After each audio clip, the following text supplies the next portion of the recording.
하박국 2장 1절부터 4절까지 우리 화면을 보시면서 아니면 성경을 보시면서 함께 하박국 2장 1절부터 4절까지 합독하겠습니다. 내가 내 파수하는 곳에 서며 성루에 서리라. 그가 내게 무엇이라 말씀하실는지 기다리고 바라보며 나의 질문에 대하여 어떻게 대답하실는지 보리라 하였더니 여호와께서 내게 대답하여 이르시되 너는 이 묵시를 기록하여 판에 명백히 새기되 달려가면서도 읽을 수 있게 하라. 이 묵시는 정한 때가 있나니 그 종말이 속히 이르겠고 결코 거짓되지 아니하리라. 비록 더딜지라도 기다리라. 지체하지 않고 반드시 응하리라. 보라, 그의 마음은 교만하며 그 속에서 정직하지 못하나 의인은 그의 믿음으로 말미암아 살리라. 아멘. 여러분, 성탄에 오신 예수 그리스도가 저와 여러분 마음에 다시 한번 오시기를 주님의 이름으로 축원합니다. 예수님을 만난다는 것이 무엇일까요? 여러분 고민해 보셨습니까? 정말 예수님을 만나는 것이 무엇일까요? 지난 월요일부터 목요일까지 우리 학생들 같이 갈라디아서를 공부하면서 예수님을 만난다는 것이 무엇이고 반드시 예수님을 만나기 위해서 거쳐야 될 프로세싱이 있다. 절차가 있다. 그것은 바로 죄에 대한 철저한 회개와 죄를 싫어하고 이제는 슬레이브, 죄의 노예에서 벗어나 프리덤, 자유를 가진 참인간, 트루맨, 예수 그리스도를 팔로우하면서 그분 앞에 순종하는데, 순종하고 그분을 따르는데 나에게 허락된 자유를 사용하는 것이다. 그분을 만나면 만나는 사람 누구나 할 것 없이 겪는 한 가지 공통점이 있는데 그것은 내가 죄인이라는 사실을 깨닫게 된다.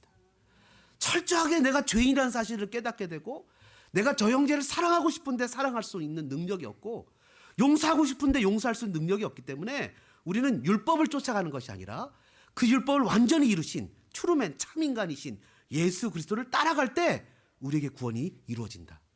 그래서 우리의 삶에 모럴도 나타나야 되고 에틱도 나타나야 되고 도덕도 나타나야 되고 우리의 삶에 착한 행실이 나타나야만 예수 그리스도를 믿는 믿음의 모습이 드러나는 것이 당연한 것이다. 이런 이야기들을 나누고 학생들이 같이 기도하고 도전을 받고 말씀을 나눴습니다.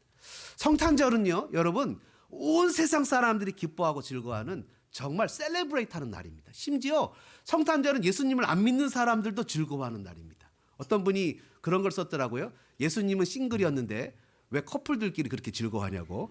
예수님은 싱글이었는데 커플들끼리 막 즐거워한다는 거예요. 그러면서 이런 얘기를 하는데 여러분 12월 25일이 정확하게 예수님이 태어나신 날은 아닙니다.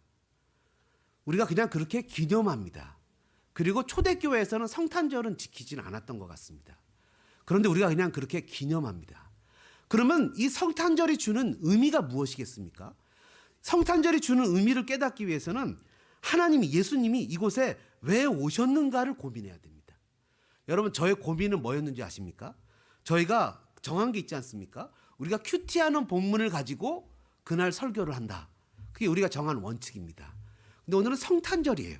도대체 하박국을 가지고 무엇을 어떻게 성탄절을 설교할 수 있을까 고민했습니다. 그랬더니 히브리서 10장에 하박국 2장을 인용합니다. 예수님이 이 땅에 오셨다는 거예요. 예수님이 이 땅에 오셨는데 그 오신 목적이 뭐냐면 바로 우리를 구속하기 위해서 왔다는 거예요. 그 전에 사람들이 죄를 지면 제사장들이 양이나 짐승을 잡아서 템퍼러리로 1년에 한 번씩 제사를 지내서 그냥 1년 동안 지은 죄를 용서받는 세레모니를 했다는 거예요.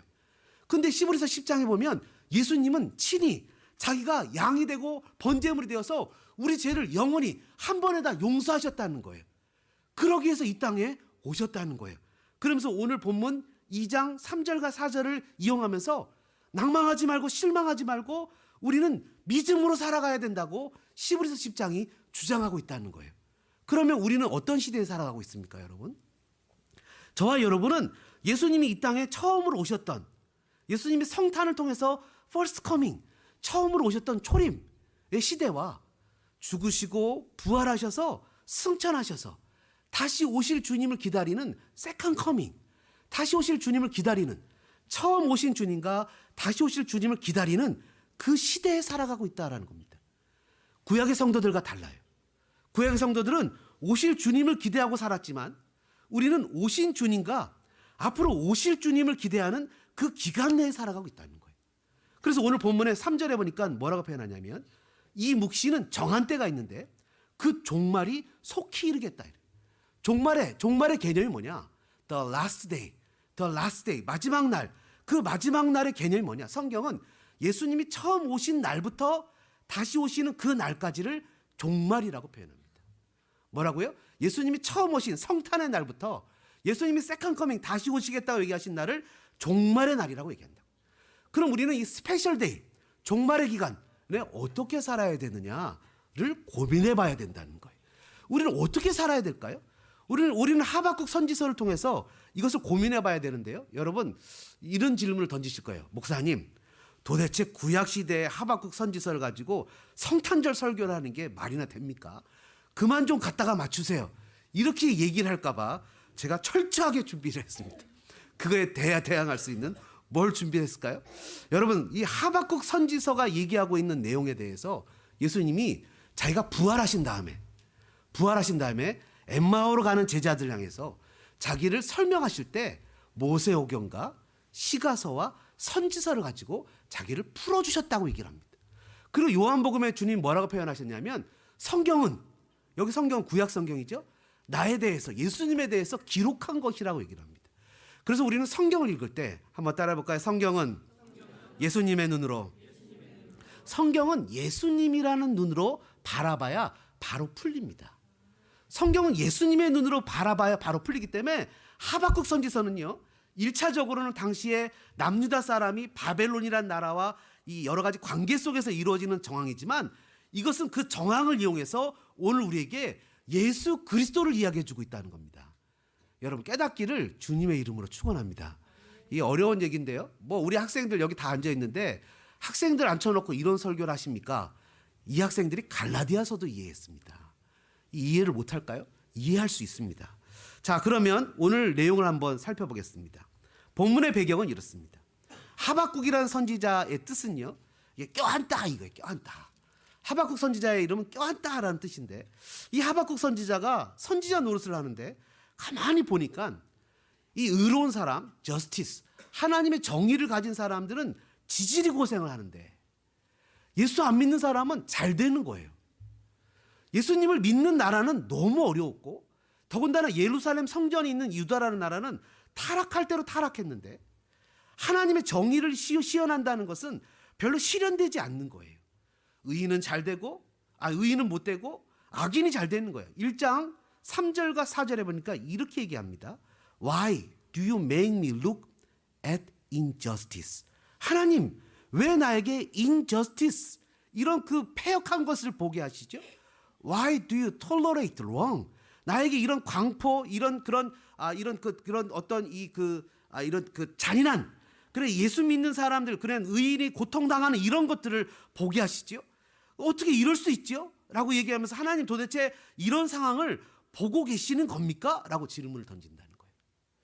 마치 여러분 욥기가 성도는 어떤 서퍼링, 고난 가운데서도 예배에 성공할 수 있다라는 것을 주장한다고 얘기했잖아요. 그죠?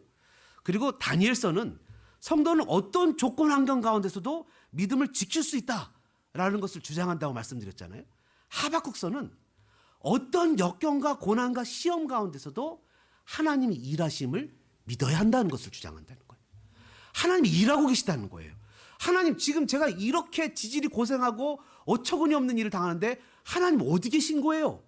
라는 질문을 던질 때 하박국서는 이렇게 얘기한다는 거예요. 야, 수준을 좀 넓혀라. 나는 사람과 사람과의 관계도 컨트롤하지만 온 우주, 온 세계를 주장하는 사람이다. 주장한다. 5절에 보니까 여호와께서 뭐라고 표현하시냐면 너희는 여러 나라를 보고 또 보고 놀라고 또 놀랄지어다. 하나님의 수준은 엄청나게 큰 거예요. 우리가 갖고 있는 이런 그 작은 수준, 하나님 도대체 내가 왜 이렇게 고생하고 어려움을 당하죠? 라고 우리 수준에서 생각을 하잖아요. 그죠? 그런데 하나님은 그 수준을 조금 넓혀라. 제가 이 똑같은 설교를 해도요, 여러분 똑같은 설교를 해도 우리 어린 여기 있는 주쿠나 오들이나 아니면 우리 장로님들이나 이렇게 받아들이는 수준이 완전히 다 다릅니다. 내가 갖고 있는 수준만큼 성경을 받아들이는 거예요. 그러니까 내 수준으로 하나님을 생각하는 거예요. 하나님이 뭐라 하시냐면 수준을 넓혀라. 내가 이 강포나 이 어려움이나 이런 그 인저스티스를 보고 있을 줄 아느냐?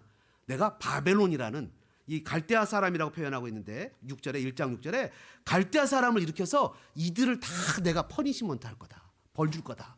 그랬더니 이 그 하박국이 깜짝 놀랍니다. 하나님, 도대체 이 갈대아 사람을 가지고 유대를 벌 준다고요? 유대 사람들은 하나님의 선택받은 민족인데, 예루살렘 성전이 있는 민족인데, 저 이방신을 섬기는 저 잔인한, 저 지독한 우상을 섬기는 저 나라를 통해서 하나님을 섬기는 이 선민들을 벌 주신다고요? 어떻게 하나님 그럴 수가 있죠? 여기는 의인인데, 제사장의 나라인데. 그랬더니 하나님 뭐라고 얘기를 하시냐면 다 죄인이다. 그리고 바벨론도 벌을 받을 거다. 하나님의 목적과 계획대로 이루어 가신다는 모습을 보여주고 있죠. 이런 모습 속에서 우리가 오늘 받아야 되는 교훈을 간단하게 생각해 보면 이겁니다. 한번 따라해 볼까요? 하나님께서 정하신 때 어떻게 살아야 합니까? 하나님께서 정하신 때 어떻게 살아야 됩니까? 첫째는요, 따라해 보시죠. 나타나는 현상에 속지 말고 하나님을 끝까지 신뢰하자. 나타나는 모습에 속지 말고 하나님을 끝까지 신뢰하자. 여러분, 나타나는 모습은 우리가 죽어가는 모습일 수 있어요. 그죠? 나타나는 모습은 너무 고통스럽고 어려운 모습이 있어요. 그죠? 나타나는 것은 여러 가지 내가 꼭 이것이 다 끝난 것이라고 생각할 수 있어요. 뭐 여러분 다 그런 거 아닙니까? 지난 화요일 날 저녁만 해도 우리 브랜드문 집사님하고 통화하는데 재정 목사님, 이게 이렇게 들어간다고요? 그러면서 하는데 제 마음에 그냥 설교해야 되는데 마음에 부담이 딱 되는 거예요. 야, 이 돈을 어떻게 하지? 나타나는 모습은 해결이 안 될 것 같은 거예요. 근데 여러분, 하나님은 하나님의 방법으로 섭리하시는 거예요. 믿으십니까? 우리의 삶도 마찬가지예요. 앞날을 보면 답답합니다. 앞날을 보면 속상합니다. 그러나 여러분, 앞날을 보면 불안합니다. 그러나 과거를 보면 지금까지 나를 인도하신 하나님을 바라볼 수 있습니다. 오늘 본문에 보니까 4절에 뭐라 그랬어요? 의인은 그의 믿음으로 말미암아 살리라. 의인은 그의 믿음으로 살아가는 거예요. 의인은 여러분 어카운트의 밸런스로 살아가는 게 아니에요. 의인은 사람과의 관계로 살아가는 것이 아니에요.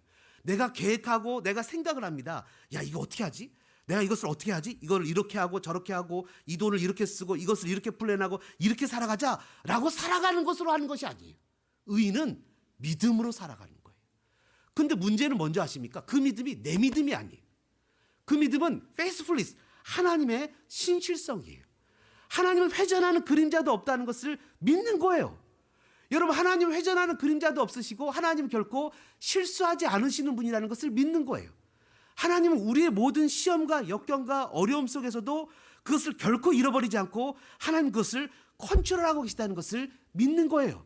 여러분, 이런 믿음이 저와 여러분에게 있기를 주님의 이름으로 축원합니다. 심지어 요한계시록에 보니까 적그리스도가 죽은 자를 살리는 기적이 일어나는데도 성도들은 거기에 속으면 안 되고 말씀을 붙잡고 끝까지 하나님을 신뢰해서 걸어가야 되는 거예요. 거기가 어디까지 가더라도요, 죽음의 자리에 가더라도 말이죠. 여러분, 예수님은 이 땅에 오셨습니다. 예수님이 아기 예수가 왔어요. 우리 어저께 뭐 Happy Birthday to you 이러면서 아이들이 찬양을 딱 불렀어요. 저 학생들이 왜 웃냐면 목사님이 너무 노래를 잘하니까 감동받아서 웃는 겁니다. 그런 찬양을 부르면서 율동을 딱 했어요. 아기 예수가 왔을 때 여러분 편했습니까? 아기 예수가 왔을 때 그가 이 마구간에 누웠다고 얘기하지 않습니까? 그가 화려한 궁전이 있었습니까? 아기 예수가 왔을 때 마리아가 그 아기 예수를 마음껏 편하게 아기를 해산할 수 있는 장소가 있었습니까? 아기 예수가 왔을 때 정말 헤롯이 2살 이하의 어린아이는 다 죽이려 하는 위험 속에서 애굽으로 도망가야만 되는 그런 아주 위험스러운 상황 속에서 오지 않았습니까? 아기 예수가 왔을 때 모든 것이 다 행복하고 평안하고 모든 것이 다 열린 킹스웨이로 왔습니까? 아기 예수가 왔을 때 죽음과 위협과 공포와 그리고 견딜 수 없는 어려운 가운데 아기 예수가 왔습니다. 여러분, 마찬가지입니다. 예수님이 어떻게 우리를 구원했습니까? 예수님이 우리를 구원하신 방법이 하늘문을 쫙 열어갖고 이제부터 날 믿는 사람은 구원받는다고 얘기했습니까? 그분은 자기 제자에게 배반을 당하고 철저하게 이방인에게 모욕을 당하고 채찍질 당하고 완전히 벌거벗겨져 십자가에 못 박혔습니다. 그러나 그분은 끝까지 하나님을 신뢰했습니다. 그걸 통해서 구원이라는 것이 이루어졌습니다. 마찬가지로 우리의 삶에도 똑같습니다. 여러분, 우리는 하나님을 신뢰해야 됩니다. 여러분, 하박국 2장 20절에 뭐라고 기록하고 있는지 아십니까? 오직 여호와는 그 성전에 계시니 온 땅은 그 앞에서 잠잠할지니라. 비록 보이기에는 하나님의 컨트롤을 벗어난 악이 흥황하는 것 같고 악이 큰 것 같고 모든 것을 속에서 잘 안 풀리는 것 같지만 그러나 뭐라고 표현합니까? 여호와는 성전에 계시고 온 땅은 그 앞에서 잠잠할지니라. 또한 뭐라고 성경을 인정합니까? 2장 14절에 물이 바다를 덮은 같이 여호와의 영광을 인정하는 것이 세상에 가득하다. 비록 눈에 보이기에는 악인이 흥황하는 것 같고 승리하는 것 같지만 반드시 하나님을 신뢰하는 자가 승리하게 되는 것을 믿어야 됩니다. 여러분 다윗을 보십시오. 다윗은요 자기 장인에게 죽도록 도망을 다닙니다. 이제는 도망갈 곳이 없어서 그가 어디까지 갑니까?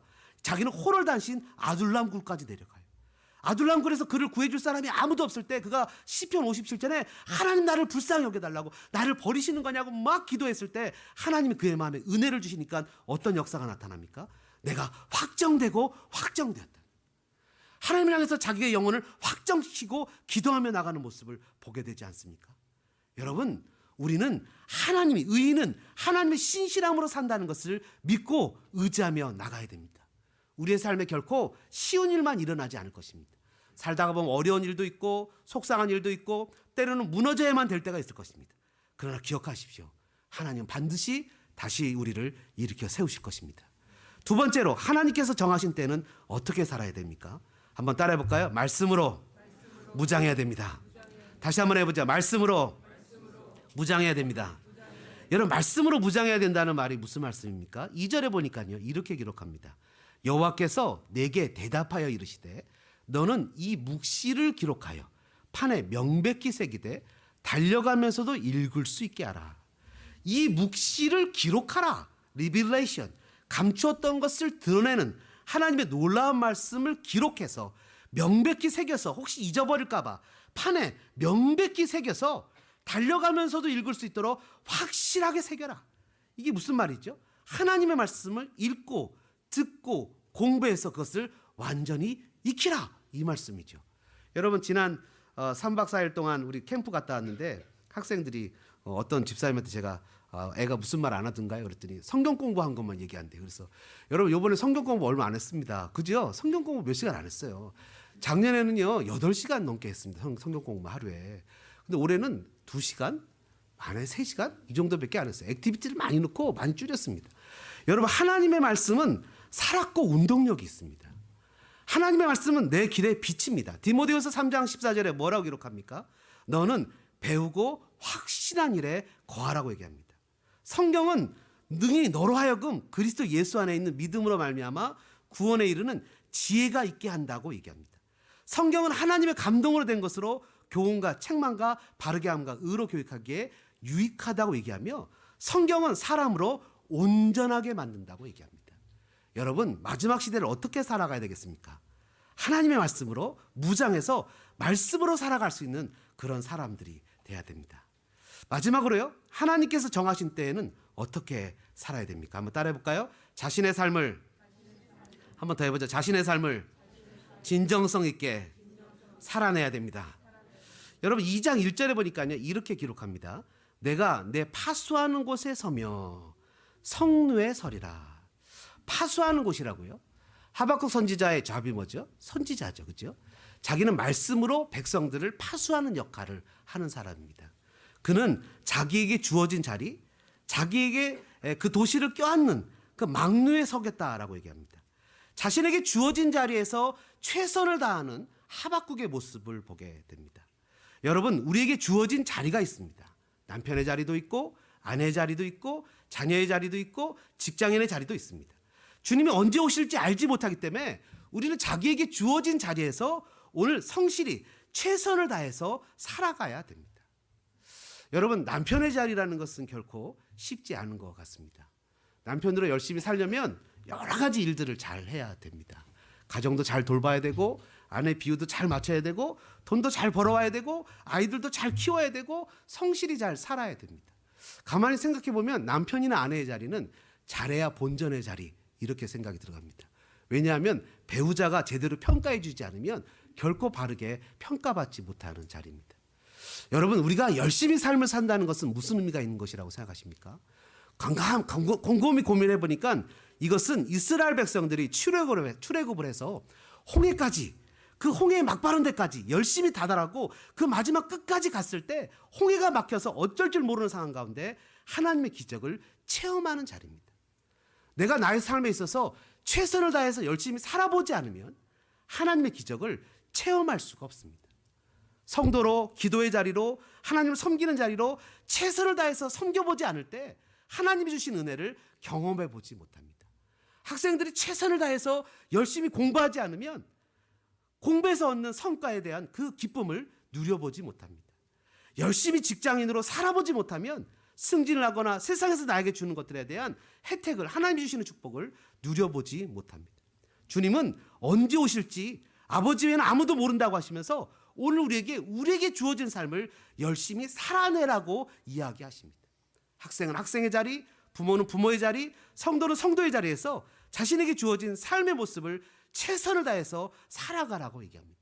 하박국은 망루에 올라갔습니다. 이스라엘 백성들을 껴안고 하나님 앞에 기도하고 응답받고 기도하고 또 응답받았습니다. 오늘 저와 여러분도 하나님 우리에게 허락하신 그런 우리의 자리들이 있습니다. 영적 제사장으로, 영적 파수꾼으로 우리가 다시 오실 주님을 기다리며 우리의 삶 속에서 감당해야 될 몫들이 있습니다. 성탄의 예수가 이 땅에 오셨던 것처럼 우리도 역시 성탄의 예수처럼 작은 예수가 되어 우리의 삶의 현장 가운데 예수 그리스도를 증거할 뿐만 아니라 열심히 살아냄으로 말미암아 우리의 삶을 통해서 하나님 앞에 영광을 돌리는 삶이 반드시 필요합니다. 자신에게 주어진 가나안을 품고 기도했던 아브라함, 소돔과 고모라를 향해서 중보했던 아브라함, 자신에게 주어진 이스라엘을 목숨 걸고 중보했던 모세처럼 우리를 위해서, 우리를 살리기 위해서 이 땅에 오셔서 자기의 목숨을 주신 아기 예수처럼 오늘 저와 여러분도 우리의 삶 속에서 우리의 작은 희생으로, 우리의 헌신으로 많은 사람들을 주께로 인도해야 될 영적 리더들이라는 것을 깨닫기를, 영적 파수꾼이라는 것을 깨닫기를 주님의 이름으로 소망합니다. 하박국 2장 4절은 이렇게 선언합니다. 의인은 믿음으로 사는 겁니다. 이 얘기는 액자에 잘 적어서 집에 벽에 걸어놓는 명구가 아닙니다. 이 얘기는 실제 우리의 삶에 살아내야만 되는 실제 삶의 신앙 고백입니다. 성도는 믿음으로 살아야 됩니다. 실제 각자에게 주어진 삶에서 그리스도인으로 살아내고 때로는 좌절하고 때로는 실패하고 그럼에도 주님을 믿고 주님의 말씀으로 승리하시는 저와 여러분 되어주시기를 주님의 이름으로 축복합니다. 메리 크리스마스. 찬양하겠습니다.